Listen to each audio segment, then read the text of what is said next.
Dan is that the moment he turns his camera towards anything, in reality, it becomes amazing and incredible things happen, some for good and some for bad.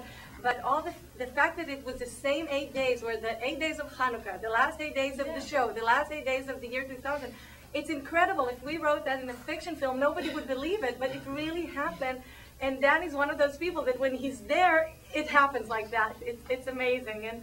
And just like the same, then people open up to him and want to share. So they keep saying, we don't want to talk about it, and they just can't stop themselves. They do talk about it when Dan turns his camera towards people. And that's one of the things that touched me. I was like, that's incredible.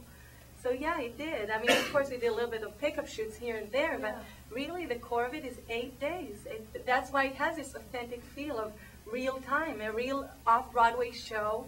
And I think it's the roller coaster life of off-Broadway shows, just the ups and downs, and you can go through so much in so little time. I think every show and every production and every art piece, you know, even if you're just a painter and you have 8 days before your gallery open, there's always a lot of drama. The question is there somebody to document it, and is there someone waiting at the right moment and at the right place to document? Because I think that's what makes art so exciting, and that's why I think artists are always, even as they mature, they stay with that passion. There's just so much excitement.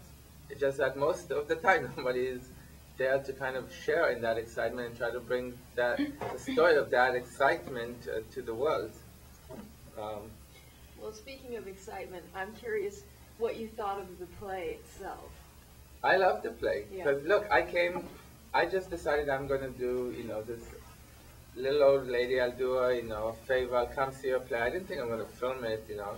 And I came not having any respect for this culture or this language or anything. I knew nothing about it, you know. The little I knew, I didn't, you know, I had my own biases, but were unfounded. And then I came, and at the end I was teary and I was emotional. So I think one thing that Yiddish culture does have, it has inherent in it, it has this kind of, they manage, it's already in the language itself. I think many times language is kind of a mirror to the culture.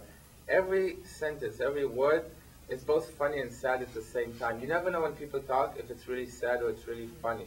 And I think even though Yiddish theater in a way is on the border of dying or it's fighting to stay alive, that thing did move into American culture and in some kind of comedy, you know. A lot of time when people say Jewish comedy or Jewish humor, they do refer to that you take a really sad topic and you make it funny. Or take a funny topic and you kind of put it, you twist it a little so it will also be a little sad. So when you're as an audience, you never know if to laugh or to cry, but you come out really fulfilled. Because you went through this whole very intense emotional ride. Well, I think the film was that too. Last question. Yeah. So you shot all of that, the whole documentary, all the interviews, everything in 8 days? More or less. More or less. Well, you know, God created the planet in 7. Yes. You were privy to the fundraising effort. You were there? Yes. Yeah. That must have been so heartbreaking. But where were Diller? Where was Diller, Donna Karen, Betsy Bloomfield? Where were these people? We can't answer that. I don't know. But Do you have contacts with them? exactly, if you can help. And also, the forward. What about the Jewish forward? Why would they put an ad of gratitude? Yeah, I don't know. Well, they write about it. They wrote about the play and they wrote about the film. It's not enough. It's hard to get attention today. Well, also But- you've had some better response from some non-Jewish entities than from Jews. Do you want to speak? Yeah, about that? what's incredible about this film that it's actually been more embraced by the non-Jewish institution than the Jewish institutions for some weird reason. But again, I'm thinking it's this love-hate relationship the Jews have with Yiddish.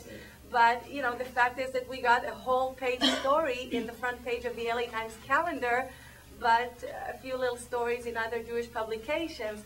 So it's beyond me. And we keep getting stories. We just now had a wonderful story in the Palisadian Post in the Pacific Palisades. So they just embraced the film. The first person to give a chance for this film was the theater in New York that has a non-Jewish programmer. And he said, oh my God, this is such an important film. We have to show it. And he loved it. He found us. He found us on MySpace. Who would believe that a movie about Yiddish theater would be found on MySpace? But that's how it was. Though I'm incredibly grateful to the Lemleys because they believed in this film and showed it and really gave us a huge chance, showing it for over 3 months now, which is huge. Yeah. But definitely the film has been institutionally more embraced by non-Jewish, which I can't explain. It's beyond me. And I do want to say before we leave, first we'll be outside and happy to continue the conversation. They just want to start the next film. But what kept us going in this theater for so long is audience members like you who told their friends, emailed everybody they knew, and told them, you've got to go see this movie soon before it's gone. And just told them it's an important human story. It's in English. It's for everyone. Go see it and don't miss out on this incredible emotional experience that you can have with the movie, something that a lot of people forget. And please do that. Go home today. Call, email your friends. Tell them to come next week, Saturday and Sunday, 11 a.m. at the Lemley's Monica. And tell them, help us keep Tzipora on stage, because I think she likes it up there. Also, before we go, I wanted to thank Roger. Some of you came left. This is Roger Walton, amazing writer, amazing TV writer. He's written for The Closure. This year he's writing for Saving Grace. I saw the episode. It was beautiful, very emotional, very spiritual. So I'm very grateful that you came to host this Q&A. And I'm going to do something which Ravid and Dan have fought me on. I actually have a laptop outside right there. I would love if all of you, before you, if it's all right, give me your email address so that I'll let you know. Probably at some point they're going to have their final showing here, and there'll be a big party, and there'll be things, and maybe you guys are going to bring some actors or some of the people you've seen on screen here. Yeah. I'm sure you're all going to want to be a part of that. So please stop by my laptop right over there and give me your email address. Thank you very much. Thank Let's you very continue the much. conversation outside.